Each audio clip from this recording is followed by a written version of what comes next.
You're watching the only 24-hour-a-day movie channel. Our next feature is The Great Santini, starring Robert Duvall as a gung-ho Marine whose ethics nearly destroy his family. Blythe Danner and Michael O'Keefe co-star.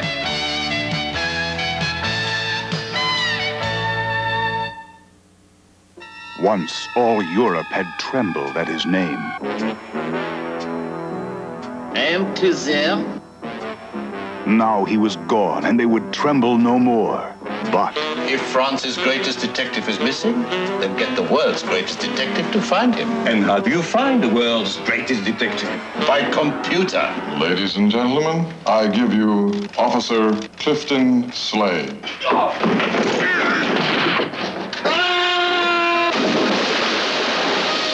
have a horrible feeling we are seeing history repeat itself.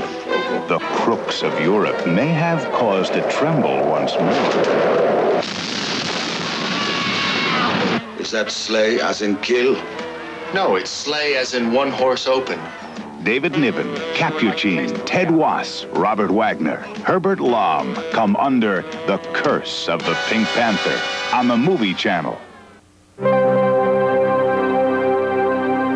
In the next 60 seconds, an embassy in the hands of terrorists will be recaptured by a fighting force trained to attack without warning, kill without hesitation, and disappear without a trace. We're from Lakenheath. The hell you are. I've never seen you around. Peter Scullin is part of a top-secret army unit. He has been trained to perfection. His assignment, to infiltrate, and if necessary, to kill. The 60-second war begins now.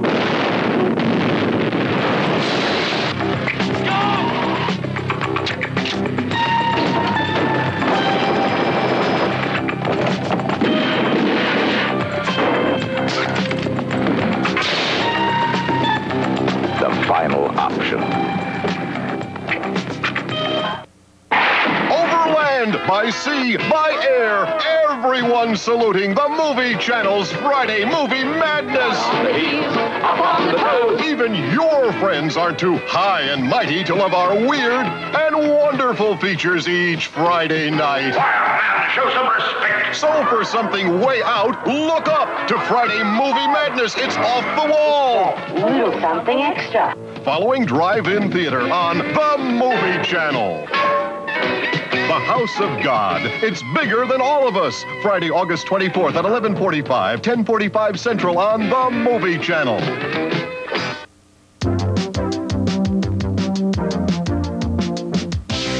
They're young, talented, and some of the hottest actors in movies. This month, the Movie Channel salutes the best of the rising stars. A hot romantic role can turn a young actor into a teen idol. But creating that passion for the camera isn't as easy as it looks, as Tom Cruise learned in Risky Business. Those scenes like that, love scenes, are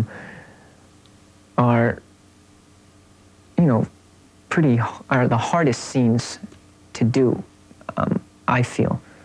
You're taking your clothes off, and, I was lucky I had, beautiful woman, Rebecca De Mornay, but still, you're taking your pants off and everything, and it's like, okay.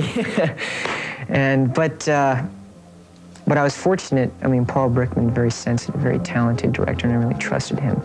I get a lot of enjoyment out of, different scenes, kind of thinking what was happening, and you kind of see how they cut it together, and, how the editor saved my ass in one scene or something, Or you look at a film and you think, I love doing that scene. I'd like to do that again. And you kind of remember about what was happening, what you were thinking about, the preparation for the different scene. Yeah, I guess you kind of reminisce of, at one point, I try to focus in on, what was done with the film. Is this, just for my own learning sake, because I have the opportunity now at 21 years old to the process of filmmaking, the editing, what they do with it, and I'm very interested in that. Tom Cruise on the Movie Channel this month in Risky Business, and one of the best of the rising stars. Only on the Movie Channel. Michael Douglas is an unusual phenomenon. a very successful actor who at an early age became an even more successful producer and who has continued to build both careers.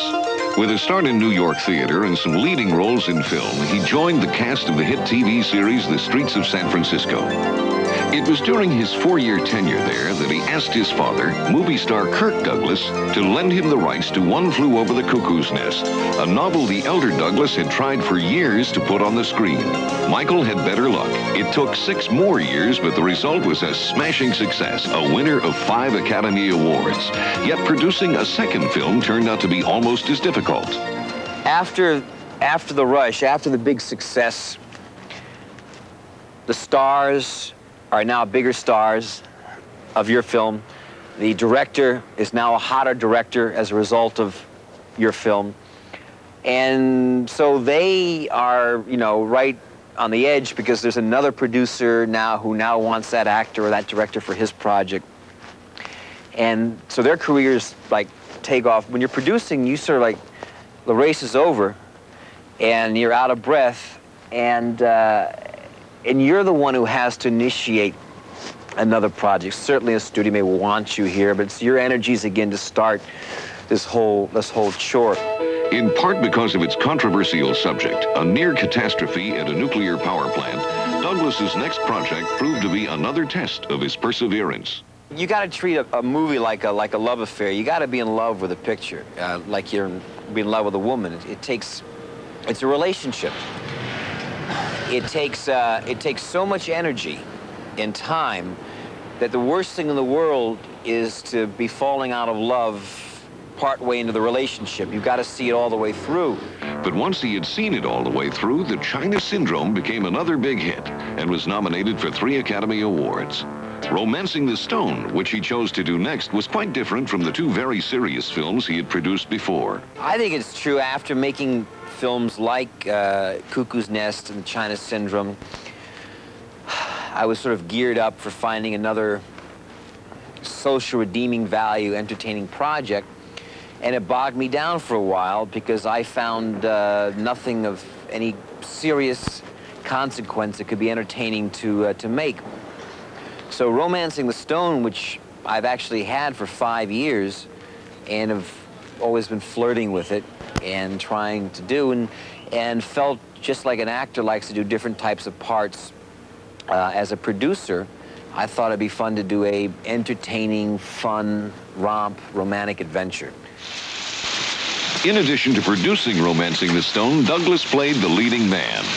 You got any valuables in that suitcase? No. Yes. All my clothes and things. You got an umbrella? No. You got a good pair of walking shoes? They're all like these. What I realized is for the amount of effort and time that it takes to produce a picture, and with the number of really few good parts that are around, I might as well put a part in there for me, too. Okay, let's make some time. Wearing 2 hats meant exercising 2 quite different abilities. Acting is being selfish in the terms that you're paid to think only about yourself. You're paid to, you know, concentrate with one person. The qualities that best serve me as a producer, I think, are diplomacy. I mean, trying to have some degree of balance between the creative elements and the business elements. And the talent, I think, is trying to bring the best out of everybody. I mean, making a movie is a collaborative art form. If people have animosity against each other, they are not working at their most efficient level. Producing, you have to think about everything. You know, watching the camera, you're finding out what the time is it lunch yet, is there going to be penalties and all of that. So there's a tremendous amount of responsibility. All rise. Department 121 of the Superior Court of the State of California for the County of Los Angeles is now in session. The Honorable Stephen R. Hardin, judge presiding. Please be... Recently, in the Star Chamber, Douglas was able to concentrate solely on acting. He plays a judge who becomes frustrated beyond endurance by having to dismiss on technicalities good cases against vicious criminals.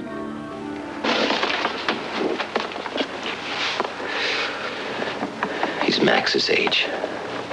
The last thing he ever felt was torture. I got 5 women shot through the head. I got bodies piling up all around me, and I'm passing out the ammunition. See, the bad guys, they get hold of one of those books. They find something, and I give them the prize. It doesn't matter that it wasn't put there for them. It was put there for that little kid and the 5 women, but that doesn't matter. Because they found it. And that's the law. Despite all his accomplishments, both as an actor and a producer, Douglas shows no sign of inflated ambition. You just want to keep working. I would like to be prolific. Movies take a long time to make. I admire people like Woody Allen who are able to make a picture a year. And I enjoy the work. If I can continue to maintain a degree of quality, that's the most important, and I'll let the awards or grosses fall where they may. Michael Douglas, this month in the Star Chamber on the Movie Channel.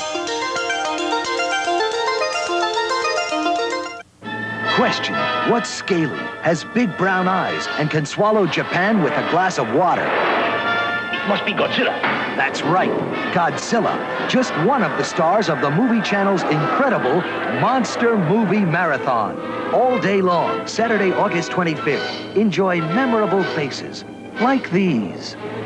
What is it? It's Ghidra, a monster with a good head on his shoulders and 2 more as backup. Now you must die. And how about this guy? He answers to the name Gigantus, but who's crazy enough to call him? With some real legends like Buster Crab and Johnny Mantis. Just think, an all-day marathon means you can have monsters with breakfast, lunch, and dinner. And guess what's dessert?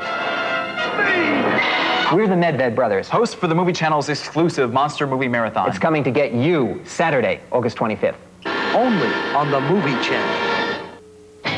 Every Wednesday night in August, the Movie Channel presents Best of the Rising Stars. Doesn't anyone want to accomplish anything? Or Tom Cruise certainly has. He's just one of the successful newcomers you'll see in August. Let's party! Their real-life success stories are as exciting and varied as the parts they play, as you'll discover in their exclusive interviews.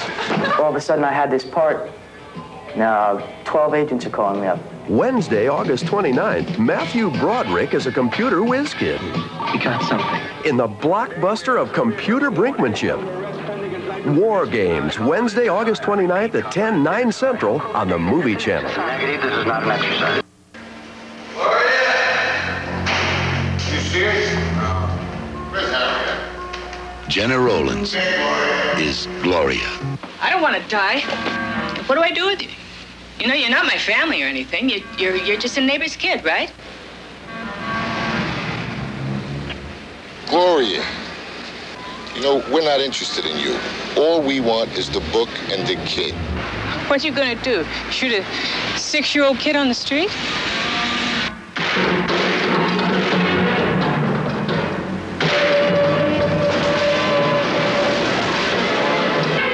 For Gloria, the danger is always getting closer. Come on. Oh, I'd love it.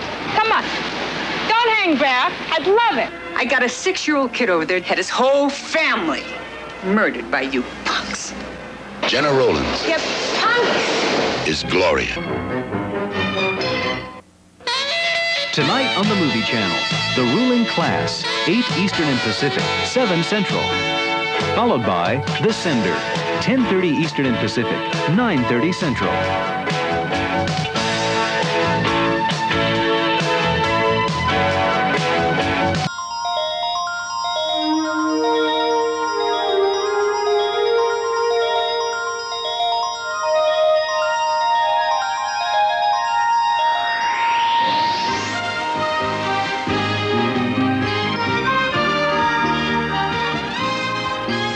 This is the Movie Channel's feature presentation.